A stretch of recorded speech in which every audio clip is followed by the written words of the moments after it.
Welcome to the Nausea River podcast. I'm Theo Morgan, and this episode may have been a mistake. You know what? We can just dive right into it. Start with an introduction. Who are you, lovely bunch? We're Vauli. Of the league. I just started.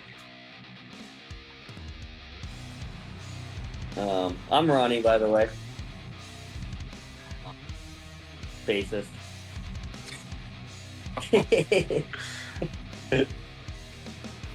I'm Dane. I play guitar. Is it? And that's Shawn up there.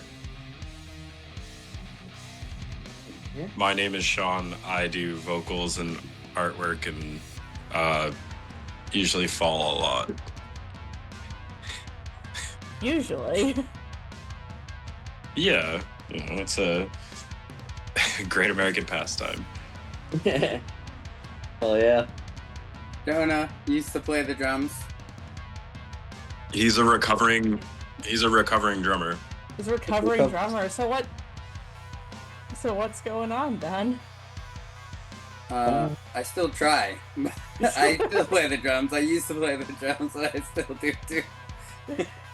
Meet Shawn, Jonah, Dane, and Ronny from the New Hampshire punk rock band Vauli.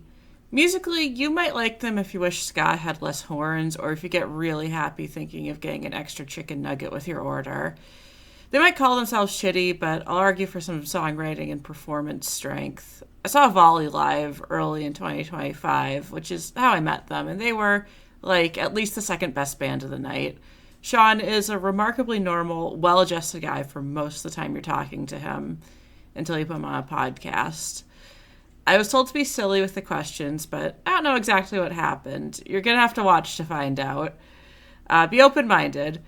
If punk is about being transgressive and offensive, then they definitely offended something about the sacred art of journalism. But, well, I was trying to use a fancy condenser mic, and I just sound gross and fuzzy the whole time. And it was almost 10 at night. I think we were all really tired. We fuck up a lot. Enjoyed the episode. All right. And just for, people listening who don't know you, what is Vauli? What do you sound like? We are kind of an amalgam of 10 different fucking genres. We are if ADHD and depression and mozzarella sticks were music. We primarily, the easiest way to describe it is punk rock, but we blend a lot of thrash metal elements and ska elements, and it's kind of just all of us playing our favorite music together. Yeah, I definitely heard some thrash riffs in there. It was, for this metal podcaster, that was very nice. Yes, yeah. Yeah. So I wrote a decent amount of the guitar, and then we got our lovely Dane, and he started writing some stuff, and then kind of tweaked some of the stuff that I had written too, and made it better because he's a better guitarist than I am. So okay,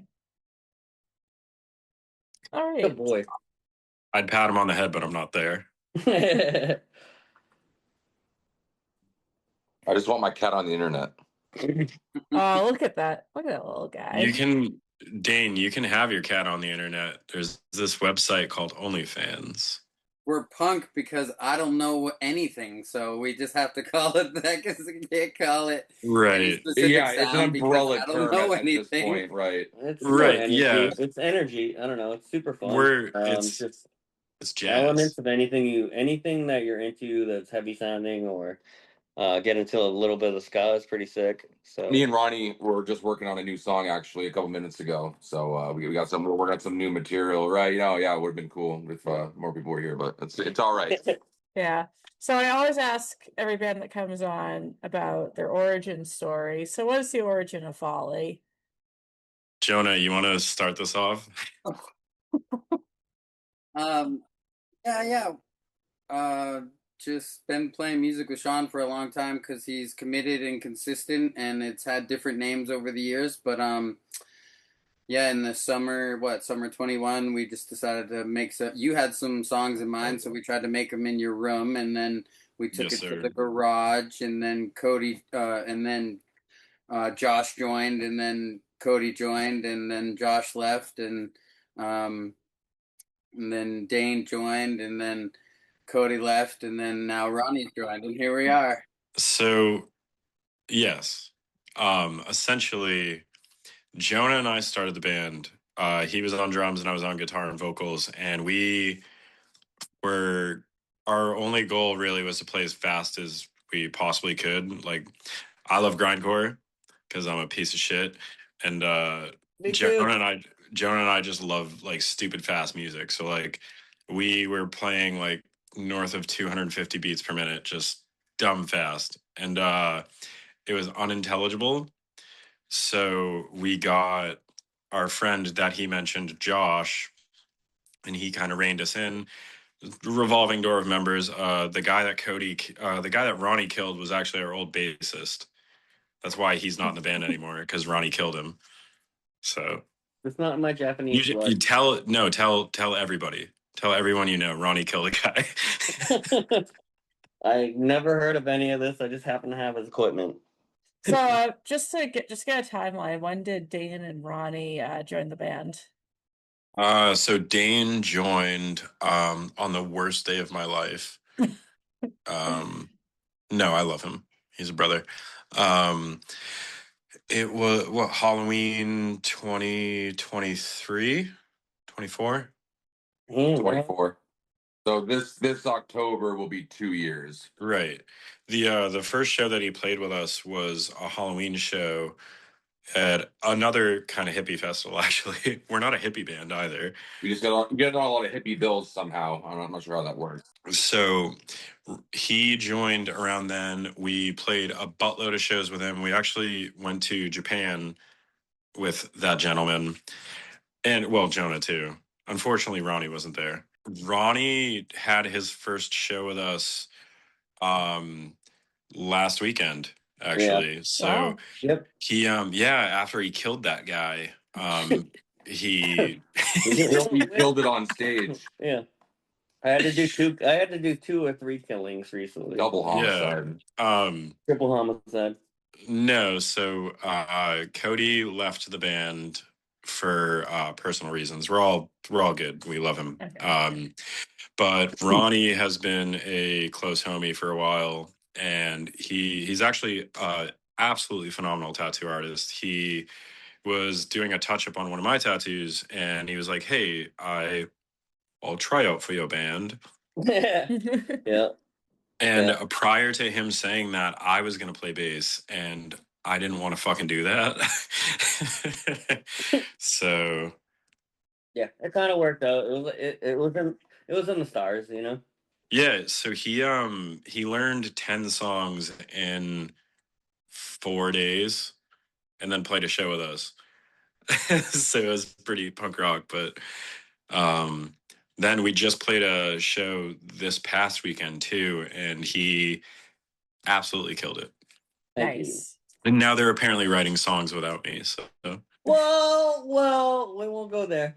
What would you have done if Ronny just sucked? I know. That's what I was thinking. I was like, I like how you're. What if I was just bullshitting him the whole time? I like how you're insinuating that he doesn't suck. I said he played the songs. I didn't say he played them well. All right, I'm all right. Would it have been punk rock for him to play them well? No. That's why we're glad he sucks. He's like a vacuum. Oh, but he's handsome, so it makes up for it. He is handsome. No, I'll give him my that. face is gone now. That's not a like street cred to the band. You can blur me out anytime you want. Yeah, so we're our next interview is with Tiger Beat, and we're gonna auction off Ronny.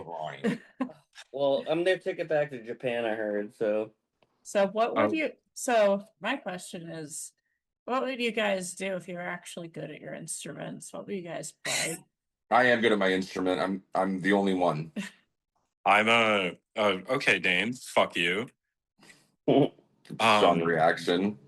Well, those are some big feelings you got there, little guy. Oh, little buddy. Did Ronny say jazz? yeah, I love jazz. I He was think playing that's guitar earlier, and he was like showing me up. He was like sweet picking and shit. I was actually pretty impressed. I was like, God Yeah, damn, he's really bro. good. Yeah, so I think we're gonna trade. I think I'm gonna play No, it's bass. He's okay. gonna play No, guitar. bass is so fun. No, no, no, no. I need to get my rhythm down. So I, by trade, am a drummer and a bassist, but So you're gonna say I. alcoholic. Oh wow. that's all of us. Then.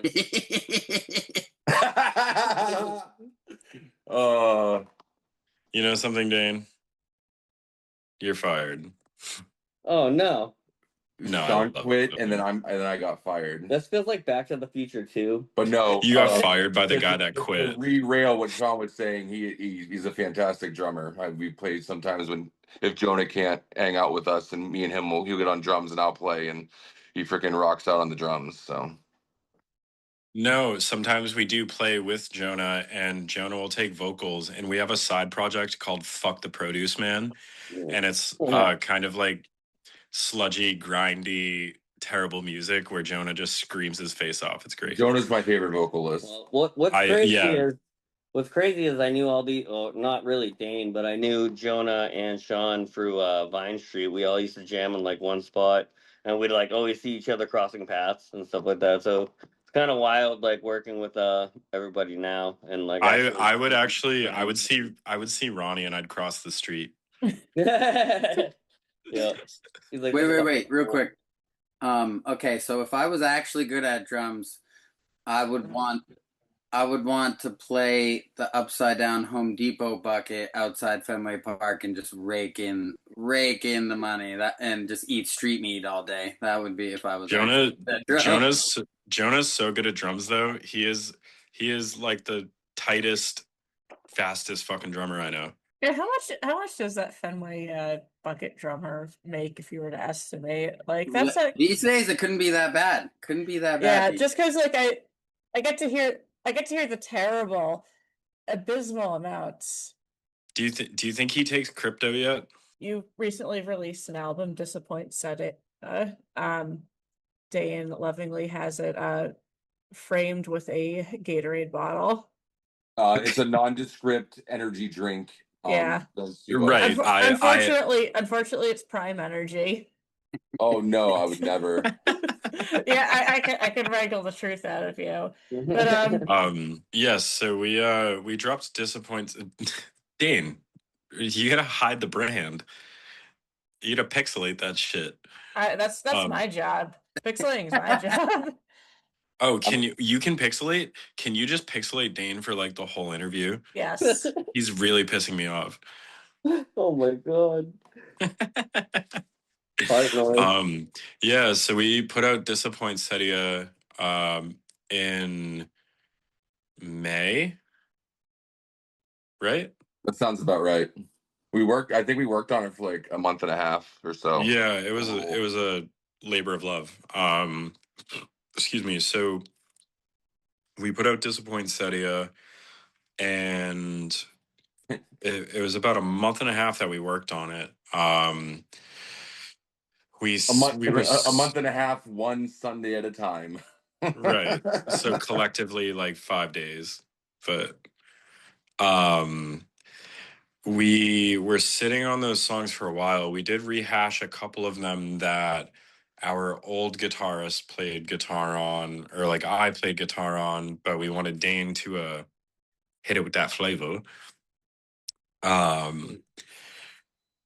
And it is my favorite release that we have so far. We spent a lot more time on it. We had a better idea of what the recording process truly entails, because every other release that we had aside from Failure to Thrive, we just recorded with a room mic in our like squat practice space. So it was just dog shit. But yeah, it was great. Contrast is crazy between like if you go to the Voluntary Suffering album to the newest one. It's a crazy jump. It's pretty messed up. So, but just in all things, the progression of stuff. And I was on the record before this as well, and that was an upgrade from the last thing, and then this to that. So it's all about just kind of pushing and having more ideas and going for production that that we think encapsulates what we think we sound like. So I think we nailed that on this record, which is If I'm pretty proud of it. It's cool. if you are a new fan discovering Don't. us through this lovely podcast, don't listen to Voluntary Suffering. It's Except fucking Larvae. terrible. Listen to Larvae. Except Yeah, Larvae. let's go. Yeah, that song's fire. The whole album's fucking Yeah. fire. So where did you Honestly. record? Where did you record Disappoinsettia? We recorded Disappoinsettia with our good friend Axel Bagley at Terminus Underground in Nashua, New Hampshire. I've known Axel since I was about 16, and he recorded Disappoinsettia. He recorded Failure to Thrive. He's just always been a phenomenal friend and a phenomenal audio engineer. He doesn't overstep his boundaries, and he asks what we want and like the idea of what we want and sculpts it for us and like helps us find the avenues. Like he's our MapQuest basically. Or well, Google Maps. MapQuest is antiquated as fuck. Well, no, but Axel's antiquated too, so I think that was a perfect thing to call him. Oh, thank you. Yeah, no problem, man.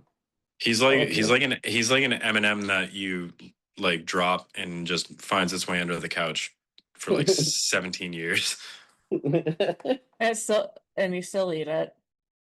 Oh yeah, absolutely. Well, and it's cool, and it's like, you know, if you're a half decent band and he like if he really likes what you got going on, like he'll believe in you just as much as you believe in you. So he's a good dude. Jonah, Any you could have bands just who want to record, go follow him on Instagram. It's like Thrax Drums or whatever. And Jonah, you could have just said that. He just texted the group chat saying "Fat Quest." Yeah, don't leave the juicy Allegedly, nuggets. there's no proof. There's no proof. So I have a question for you guys. Oh no. If dinosaurs came back and they were a meat that everybody was eating, what sauce would pair best with dinosaurs? Soy sauce. I don't eat meat anymore. I haven't for 11 years. Me But either. obviously, like, I think that's why I'd say, like, why he asked it. like dinosaurs are birds, and I really miss orange chicken. So I just make orange dinosaur. You gotta try. Ooh, yeah. Have you had the Gardein orange chicken, Mandarin orange? I think I have. It's just like It's delightful. it is delightful. I don't like.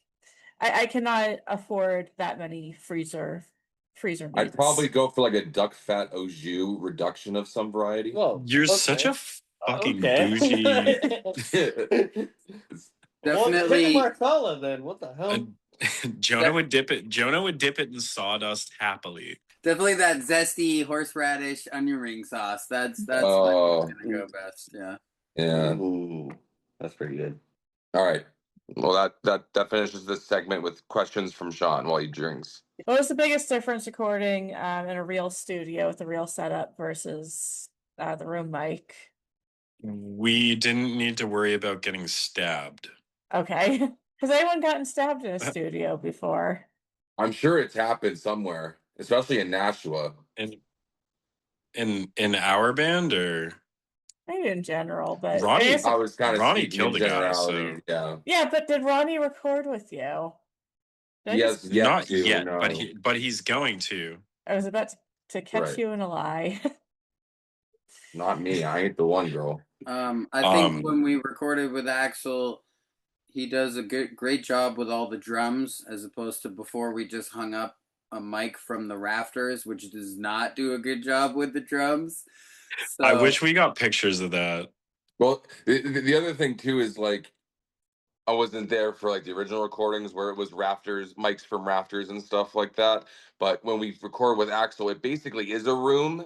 And it's not really a studio, so to speak, but it's just a bigger room, and he just has more mics and more equipment and a better computer setup and all that sort of thing. But I mean, we had to put guitar cabinets in another room and like run long cords, try to isolate things. So there's a lot of, runaround stuff we had to do because it wasn't a studio type of, properly, I suppose.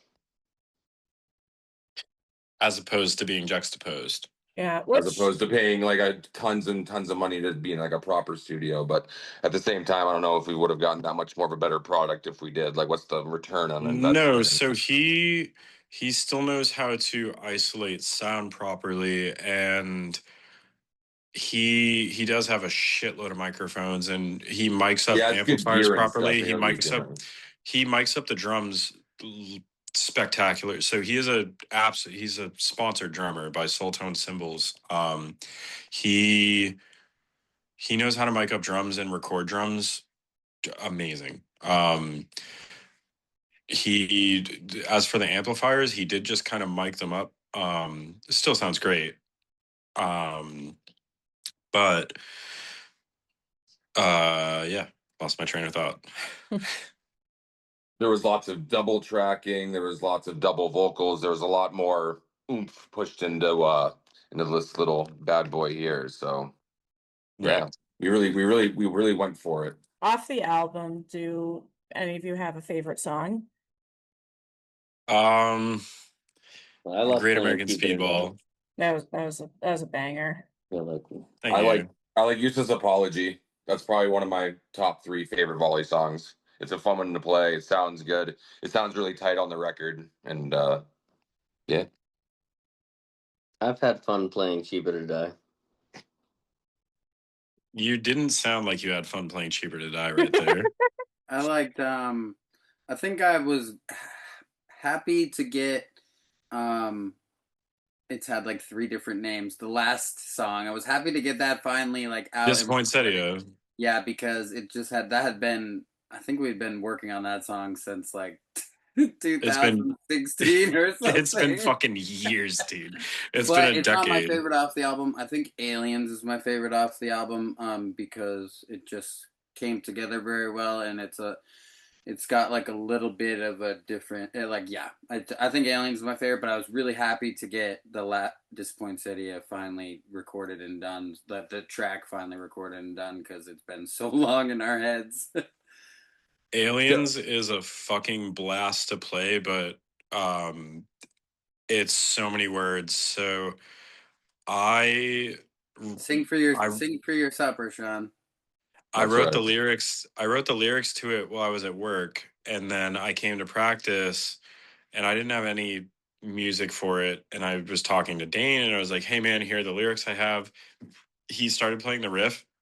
We wrote that song in 5 minutes. And it shows. Yeah, we have some songs that we'll spend a month or two on, and then we have songs like that where it's like it kind of just It'll come comes to together in a band practice session and it'll be done. right, Basically, we'll have the right, main bones of it and right. working on it from there. That's really interesting. I think when I talk to like a lot of metal bands, like they're nowhere near as efficient with songwriting. I've been in a few metal bands and grind bands and shit. Yeah, it takes 7 years. Even grindcore, huh? Well, a little less time with that, but it takes you need to wait 7 years till the vocalist gets out of prison. So Exactly. yeah, But then you have like 40 songs, right, 30 minutes of music. right. It's important to have songs that you really enjoy playing and like take pride in playing and knowing that they, resonate with people and stuff like that too. So, I mean, like Well, I'm sure there's people out there who play in a band and like aren't really jiving what they're really doing, but they're doing it because they're getting the experience or they want to be in a band and they're kind of stuck where they are. So I'm fortunate where, I'm definitely into what we're doing. I agree. right, and we're all great buddies too. So we primarily, the main thing with us is we just want to have fun. Yeah. We love entertaining people and being like the goofy ass band that people like seeing, but like we spend more time making each other laugh than we do making music. Yeah. But the other thing too, like you were asking about, like, what's your favorite songs too? I mean, there's obviously songs that we each have that are our least favorites to play and stuff like that for different reasons too. So, but for the majority of it, it's really good. It's a good time. Yeah, speaking of like being silly, like I can tell. But what message do you want to send despite or because of that? Start a band and have fun with your friends. Okay. Yeah, I would say take up shoplifting, maybe do some macrame, Do a shot of spicy mustard. do a shot of spicy mustard. You can't huff paint anymore. Um, wear a lampshade, do a kickflip, and get good sleep. Abuse melatonin if you can't get good sleep. That's what I have to do. Yeah, I used to be able to huff paint, and then the woke left took that away. Yeah, the glue too. Get the best nightmares with melatonin, though. A little more seriously, how do you guys define punk? I used to think it was a beat, right? Because there's so much difference in a lot of all the other things. So I'm like, I feel like there's like an undertone beat to it that really makes punk versus, everything you layer on after that could be different. But and then I decided that it's just taking other things and saying, no, this is ours now. Like, oh, high top basketball shoes, ours now. Oh, combat boots, ours now. Oh, that. Kind of sounds like how we obtained this country. Yeah, I was gonna say, does that make punk the ultimate form of white art? So are punks colonizers? All I know is that it's not, there's nothing that you can say can't be punk is what I guess is what I'm saying. And whatever you go on to say, oh no, this clearly can't be that, you're like, no, we'll find a way to make that it too. I just listen to a lot of like garage rock bands like Krautrock rock and shit like that from like the '60s and like all the actual like rebellion music. So it just kind of always like it was an energy for me. You know what I mean? Because I mean, there's like the freakouts and shit like that. So you always knew something was speeding up or like I don't know. It's just like, and then I don't know, kind of putting it into your own words is like I don't know. I like the speed. I think punk rock is being true to yourself. Okay. And stealing Slim Jims. Have you stolen Slim Jims? Have I? Yes. Yeah. Do I eat them? No. In your opinion, how does Vauli embody punk? Punk rock is one of those things that you just think can be whatever you want it to be. And like in my day-to-day life, it's like, especially with my other music tastes and like what I do for work and stuff like that, it's like the most anti non-punk stuff ever. But then, on the weekends I can be as much a punk rocker as I want to be. So I think the main way that we embody punk rock is just we don't give a fuck. We meet up. We have as much fun as humanly fucking possible. We literally don't give a shit if people like us. We played, so that hippie festival we played, one of the funniest reviews I've gotten of our music in my entire fucking career. Somebody came up to me and said, the crowd hated it, but you guys were great.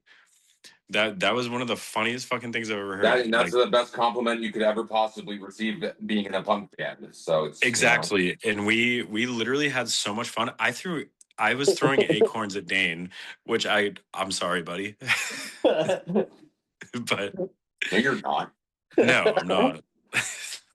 We're gonna do an apology right now. I was trying to think of the answer myself because like a lot of answers about punk will go about what punk is will go to politics, and like I don't think that's irrelevant, but I do think that in order for it to be punk, there has to be like irreverence and right, and we're so you don't really being that, socially so. and something socially unacceptable. right. We're more in the vein of like smut peddlers. Okay. We're not very political, but we're very raunchy and we're kind of assholes. But like, and we're we're even a little patriotic. I mean, we like to like smoke weed and shoot guns and do stuff like that too. So I mean, we're pretty well rounded. I'd like to say, So we will think of it like this. So if you had a flat tire and you were on the side of the road, we'll like pull over to help you fix the flat tire. We'll make fun of you the whole time, but we'll help you fix the tire. That's true. Does that make That's sense? awesome. Am I sounding stupid? You sound Yeah. very New England about it. In terms of songs, which one do you think is the most serious one you've written? Ooh.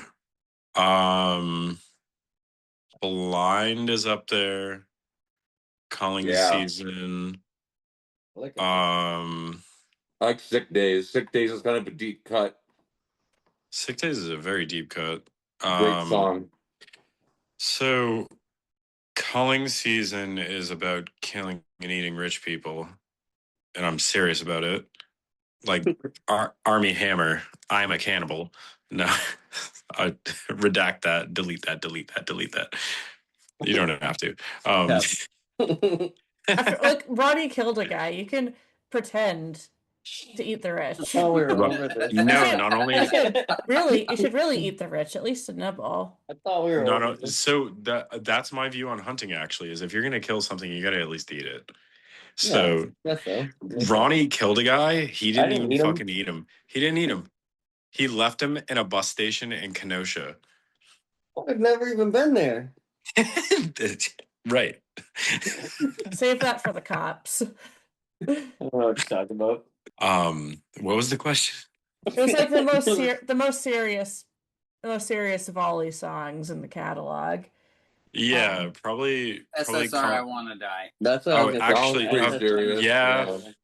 yeah. SSR, I Want to Die. I wrote. I was on Prozac for a while, and it made me fucking insane. I started like developing my own religion and was like writing my own language and developed a religion based on symmetry and was talking to bushes and shit. And SSR I Want to Die was a serious song about me wanting to fucking die because I was just stuck on Prozac and they would not take me off of it. And I was afraid to stop taking it.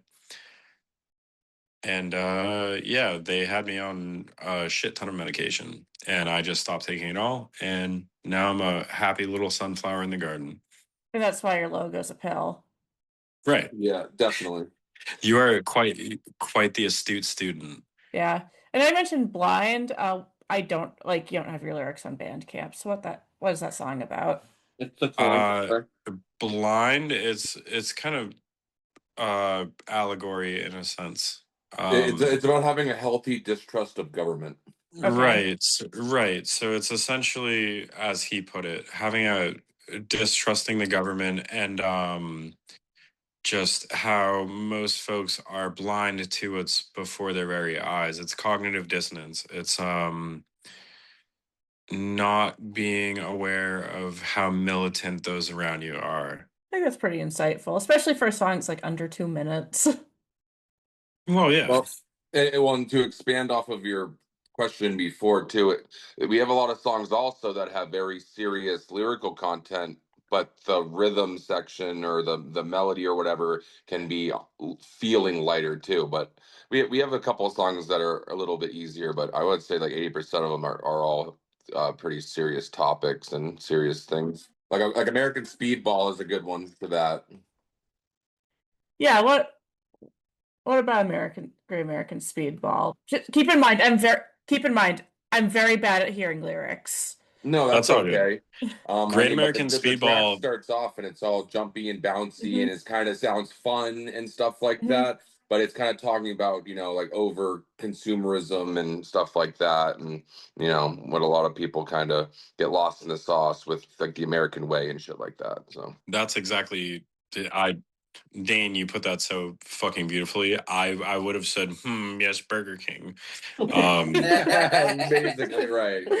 No, so that is essentially it. It's just focusing on uh the capitalistic mentality and over consumerism and just how disgusting fast food is for you and how it's pushed on you. And like the Great American Speedball is caffeine and fast food because what are we fed more than anything in the Advil fucking world? pills and fucking all that. Yeah. All the dumb shit. So it's in reference to like how heavily pushed poor health is. Like it's the fucking meme, but like they give us the disease, then they restrain our cure or whatever.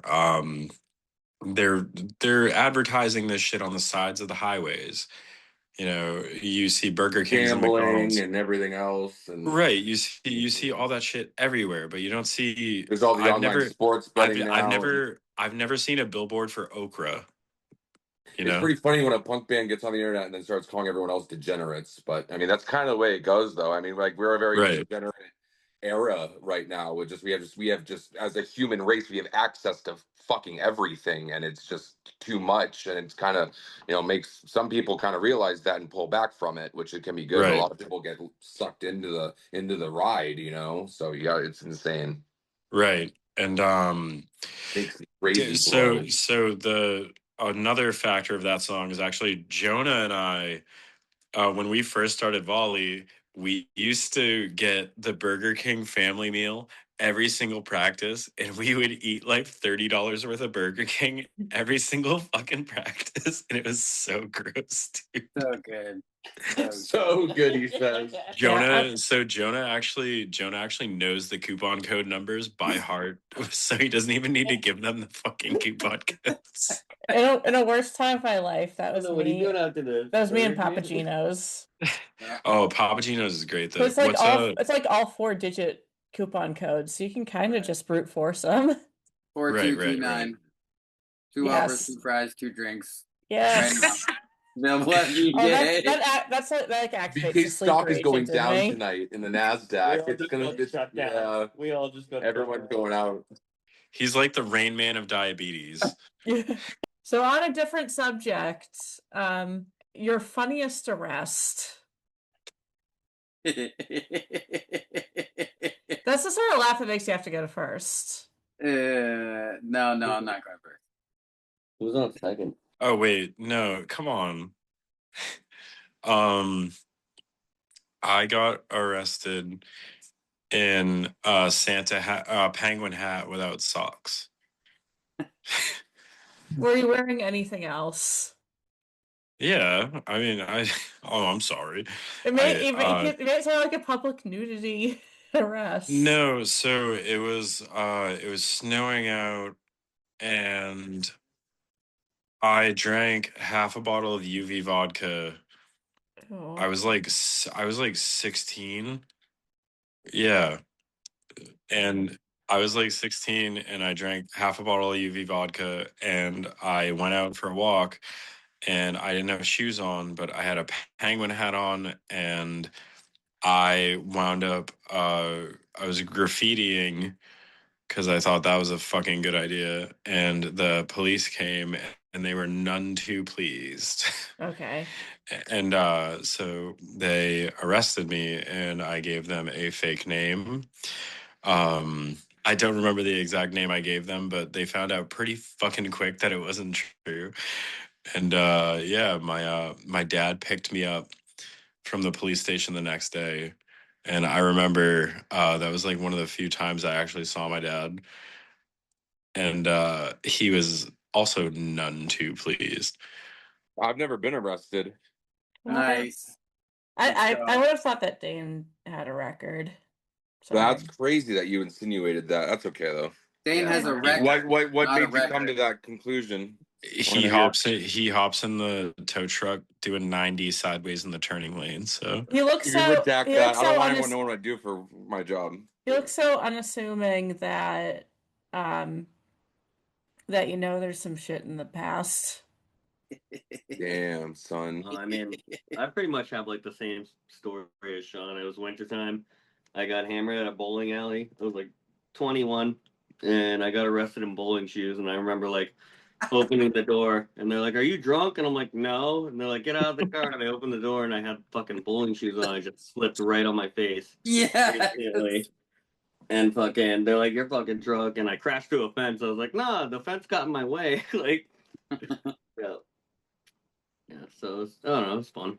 I mean, I wasn't arrested, but I was in the back of a cop car, and they brought me to a mental institution. Oh. I just stayed there for 2 weeks, so I guess you were kind of right. Yeah. No, these motherfuckers have me in the Dane, go off, Queen. Tell us about that. Well, I had the whole Amherst police force point their Glocks at my face, and we had like a Mexican standoff for like a half an hour at the local sand pit. And Local Sam Pit. thank you for reducing that, Ronnie. I appreciate that. And yeah, so that happened, and we negotiated a little bit, and they ended up dropping me off at the I was like 16 at the time, 16, 17, so I was still a young buck, but I mean, you know, you do some things when you're young. Young and dumb. They weren't ready for the way he was girl bossing and clip maxing In my white car. in his white car with a license plate that said "bad bitch." Bad bitch. Bad bitch number one. Bad bitch. Yeah, bad bitch. Yeah, he wanted bad bitch, but it was taken. Got bad. By presumably a bad bitch. Yeah, me. They got me for providing alcohol to minors. Now, I was like 21, okay? And my friends are 20, but they got me for providing alcohol to minors. Damn. Yeah. We were smoking and drinking in the parking lot at the mountain. We were out riding at night, and well, when it comes to children, that is like the least bad thing, I suppose. So the employees didn't even care. It was like an off-duty police secretary who called it in on us, and they rousted and jousted us like we were hardened criminals for some beers and joints in the mountain parking lot. Yep. But I got more stories, but they're not funny. Oh. That was kind of funny. Wait, those are supposed to be funny? I think you got two funny ones and two dark ones. So there you go. I think between Jonah and I, we have like fucking 15 to 20 arrests. Oh my god. Hi, Dane, you sweet spirit. I remember 2 weeks in the pod. So when I was in the frickin' pod with I had a roommate. His name was what was it?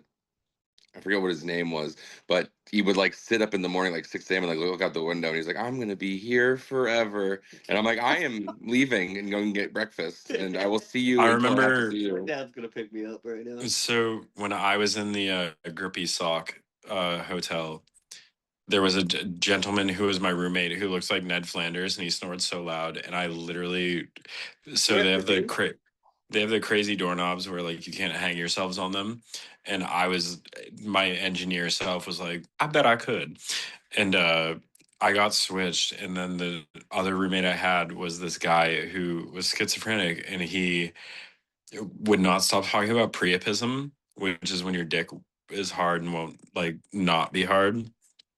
And yeah, I spent like a week hearing this guy talk about like priapism when I was trying to fucking sleep. So good times. Great. I remembered his name. His name was Colin. Creepy Colin. What? Gosh, He reminded me of the guy from Courage the Cowardly Dog who like wanted to shave Courage. He was like, "You've been very naughty." That's who he reminded. He had long blonde hair and he had like a freaky. He was all thin and shit. Yeah, it was freaky. No, this guy, I started working at CVS shortly thereafter, and he would come into CVS all the fucking time, and I had to pretend like we weren't locked up together. Locked up. I worked at the highest step volume CVS in the state during the height of COVID. That was a lot of fun. Oh my god. I saw a gentleman come in with his throat slit. We had people piss and shit on the floor. Actually kind of punk rock looking back at it, but All the dizzies you could want. all the jizzies you can want. We're a metal podcast, so which metal band do you fuck with the most? Oh Lord. One of my favorite bands in the entire fucking world is I Hate God. Actually, more than that is Dystopia. They're the most influential band in my entire life. They kept me they kept me on the earth. They inspired my artwork a bunch. Musically, everything. So Dystopia is great. I know you know Dystopia. Mm-hmm. And I Hell Hate yeah. God. Yeah. I mean, I hate God's obvious, but they're also like Yeah. spiritually hardcore. They're physically hardcore. Right. And then like so you extrapolate off of that and there's so fucking many like yeah, it's hard to pick, but I would say Dystopia is easily like top 5 favorite bands forever. I'm lame. I like new metal and divorced dad rock. So that's what I like Seether, but I also like Acacia Strain, but I also like, Linkin Park, but I also like Infinite Annihilator, but I also like Nickelback and shit. So I'm kind of mainstream, I guess. I'm a poser. I lost a tooth at Acacia Strain. I liked the new Acacia Strain album. I thought it was good. Yeah. I listen to like They're local. We're like neighbors. Yeah. I do more like the Locusts. I've been doing a lot of an Albatross lately. But yeah, I don't know, like grindcore, noisecore. Nice. Is Cradle of Filth metal? I love Yes. Cradle of Filth. Fucks with some Cradle of Filth.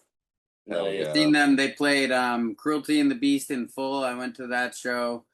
And then I went to a different show where they just played a bunch of different ones. Cradle to Enslave is great. Yeah. If you want to talk about, go ahead. I saw Exodus when I was like 15 and we had Gary Holt sign our rolling papers and he called us fucking stoners. And Gary Holt, if you're seeing this, I you're have wrong. some dark media. I don't smoke weed no more. I have that record. I have that Mayhem record where on the front it's the kid who fucking shot himself. Oh, I mean, I know that was like meant to be like a really cool. Yeah, I'm like scared. I like put it away ever since I got it. I haven't looked at it. It's just a live bootleg, honestly. Like it's like it's probably the most infamous album cover in metal history, but Dawn of the Black Hearts, which is what it's called, Yeah. it's just a live bootleg. And I'm gonna like, it sounds like because the kid took it and just reissued it and put it out there, and because he wanted to make a spectacle or whatever. No, it's actually I think it was actually like bootlegged by a fan. But the photo had perhaps leaked in the circle. There's like a little docu-series or like a little movie on it that I watched not too long ago. Yeah, I might be wrong about the history. Like, yeah, Mayhem's fine. They're actually pretty good live now. But like, if I'm listening to black metal, I like everyone that came after Mayhem. It actually made the genre a little more listenable. Oh, fucking Magruder Grind. I love them so goddamn much. That's a complicated one because one of the I think that's like a project of Avi Kuali, who is an IDF, literally Israeli Defense Force contractor. No shit. Yeah, I was one of my dear friends told me, and he said I'm so mad. I love Magruder Grind. I love what was the other band he's in? Gravesend. And it's like, but I can't listen to them because of that. Yeah, that's a force. So there's actually you might fucking know them, and that'll make me really happy if you do, because no one does. But they're a super shitty grind band that's SpongeBob themed. They're called Goo Lagoon. Yes. So they did a split with Antichrist Demon Core, and I've messaged them probably once every 3 months being like, hey, so like if you ever want to play with like a shitty punk band on the East Coast, because they'll never do it. But yeah, I'm mad I missed like one of the rare Goo Lagoon shows last year. yeah, they played last year, and I think I actually messaged Jonah about it, but we were both busy. So this question, I wrote it the way I did because I was looking on Shawn's Facebook and it linked to his DeviantArt, and it was the worst thing you've seen on DeviantArt. But I will expand that to any other corner of the internet. Wow, DeviantArt stuff is special. I feel like this is gonna hurt my feelings, but It's not about your DeviantArt. Are we still talking about SpongeBob? No. Coward's the Oh. cowardly dog, I thought. By DeviantArt is poetry and art. It's not furry sex. Yeah, but what's the worst furry sex you've seen in DeviantArt? Oh my god, DeviantArt is a wicked mistress, and that's why I don't go on DeviantArt anymore. I don't go on because of the AI. Because they Well, started embracing it. oh my god, I can only imagine how bad the furry porn is now. DeviantArt is like 6% poetry, 24% cool artwork, and then 70% furry porn. 2% milk. And 2% milk. 3% milk. Furry milk. 3 milk. Definitely the worst thing on the internet is AI. Well, You know what? Yeah. I'd rather look at goats. no, It's just on I'd rather everything. I'm watch just like, Timothy. I'm listening to the radio. I heard. I still have DVDs. I heard a clear AI like voiceover for a radio ad over the Yeah, it's weekend. It made whack. me really sad. Yeah, for sure. No, it's a strange way everything's kind of going now, and you can, or like, I don't have normal cable. Like, if I want to watch TV, I'll watch channels I like on YouTube or whatever. But I was up at my mom's house, and she was watching TV, and like all like these local cable ads and stuff, they're all like AI generated and stuff. Like some guy's lawn care advertisement, it was all AI, and I'm like, this is insane. Well, like all the flyers you see too, they're so fucking terrible, and it's all the same structure. Yeah, I saw that recently as well. With like Instagram and shit like that. Yeah. We love Shawn's because people go, wow, that's terrible, but at least he made it. Yeah, I like your flyers. Thank you. At least somebody does. Do Dane or Ronny have an answer about worst thing they've seen on the internet? I don't know. It's funny because like I don't know. I have certain things in my feed, but then all of a sudden like animals dying will pop up, and I like look at it once, and then it'll just pop up for like the fucking rest of the month, and like it's just torture. Like it's like, dude, what the fuck? How did that even happen? So I'd say that's just the worst. I didn't even ask for it. Yeah. I just like when you're talking by yourself or talking to someone else about something, and then you open your phone like 10 minutes later, and it's like a whole bunch of advertisements about the thing you were just talking about. Yeah. You gotta turn off NFC, brother. I'll have you do that, tech wizard. Yeah, Yeah. exactly. We're common folk. We don't Right. know. From the Middle Ages, dude. What did you From the call it? 1900s. Yeah. The 1900s Definitely. to 86. I know we talked about like what sauce would you eat dinosaur meat with, but on the flip side, what is your favorite dinosaur? Iguanodon. Velociraptor. I hate to be a basic bitch and say pterodactyl, but they're cool. That's a good one. Well, no, because triceratops are cool as fuck too, and I think they're herbivores. And I think I'd be a triceratops. Did you answer this already, Jonah, or did I miss it? Oh yeah, I was right out the gate. It must have not come through. Iguanodon for sure. Nice. Yeah, I heard you say iguanodon. I had to get it in before anyone else because I didn't want anyone taking it, so I jumped right on. I don't think anyone was gonna take that from you, my brother. Yeah, my answer, I know someone is gonna say that's not technically a dinosaur, plesiosaurus. Oh The yeah, aquatic one. I had like a cute little plastic figurine of it when I was a kid. It was one of my favorite toys. Oh, here's a spicy question. Where were you on 9/11? I was in New York City. I was flying the plane.